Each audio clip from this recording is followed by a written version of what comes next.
Olá, aqui no nosso canal Outras Palavras, nós, eu gosto de comentar sobre música, sobre história, que é a minha área, gosto de filosofia, gosto de falar sobre sociedade, gosto de dar opinião, tenho o direito de dar opinião. Opinião é como cotovelo, cada um tem a sua, só que eu acho que a gente tem que ter um embasamento para ter uma opinião menos deformada, porque na internet hoje em dia, terra de ninguém, todo mundo tem opinião sobre tudo, inclusive sobre aquilo que não sabe porra nenhuma, mas tem opinião. É importante ter opinião, minha opinião. A opinião sem base é vazia, né? Mas tem muito aí. Mas aqui eu quero dar pelo menos uma base. Hoje nós vamos falar sobre o Renascimento, o Rinascita, né? Rinascita italiana, o Renascimento italiano. O Renascimento é um movimento daqueles de transição entre a chamada Idade Média para a Idade Moderna. É uma fase de transição, por exemplo, na qual aparecem o capitalismo original, né, o primeiro capitalismo, o capitalismo comercial, chamado de mercantilismo, a pré-história do capitalismo, como se pode dizer, a transição entre o feudalismo e o capitalismo, propriamente dito, a reforma religiosa, as conquistas da América, da África e da Ásia, né, as navegações europeias, a expansão europeia marítima. E no meio dessa história toda está a mudança de mentalidade, que são, né, na verdade, o humanismo e o Renascimento, propriamente dito. O Renascimento, portanto, foi um movimento intelectual, um movimento burguês, porque ele é oriundo da burguesia, que naquele momento buscava se afirmar, né, como classe social em ascensão, recém-surgida, oriunda do comércio, do artesanato, e depois vem os bancos, e menosprezada em muitas partes da Europa, né? Na França do rei Luís XIV, bourgeois, burguês é burguês, sabe? O importante era ser nobre. A burguesia está em ascensão, querendo mostrar sua qualidade, seu conteúdo. Ela inspirou esse movimento, patrocinou esse movimento, movimento estético que se inspira na cultura greco-romana, que eles consideravam a única cultura, quer dizer, a Idade Média, para eles era uma idade das trevas, que é uma definição absolutamente errônea, preconceituosa, porque é natural. Todo movimento cultural sempre se opõe ao que vem anterior.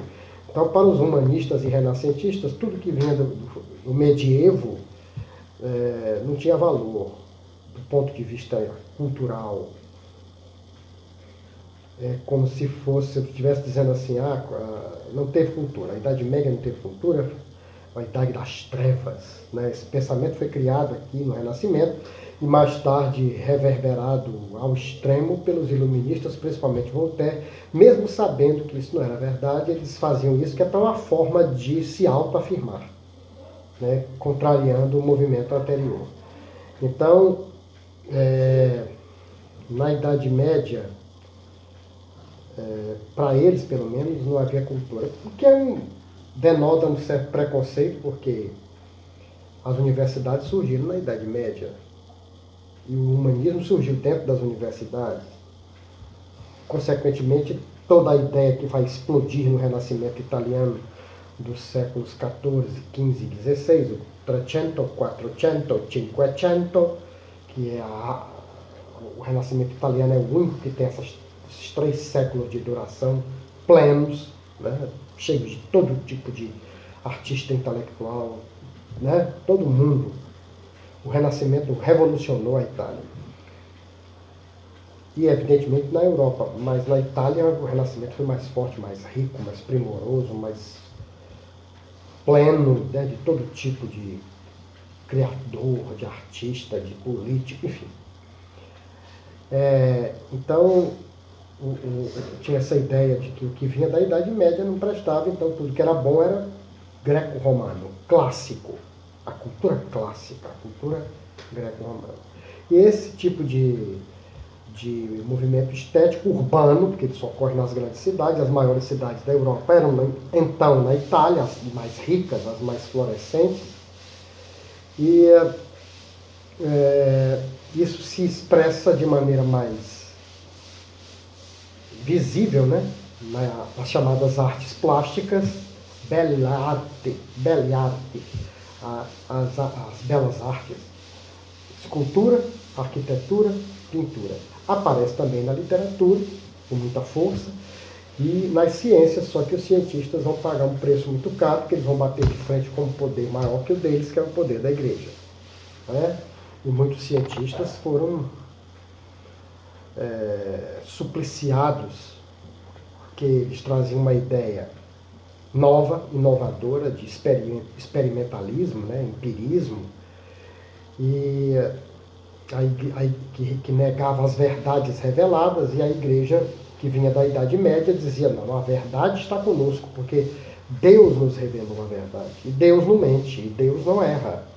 Então a igreja não erra. A igreja dizia que a Terra era plana, então pronto, a Terra era plana.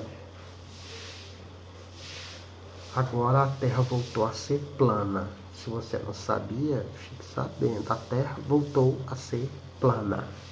Meu Pai do céu.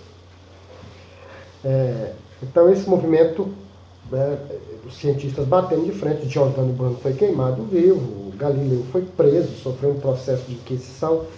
Isso para citar alguns. Copérnico revolucionou com a história da teoria heliocêntrica, e isso vai causar um certo não, muitíssimos problemas a esses cientistas, Torricelli, todos eles, né? E, dito isto, então, nós vamos analisar no vídeo a seguir, só para criar um clima, nós vamos analisar as características principais do Renascimento. É isso aí.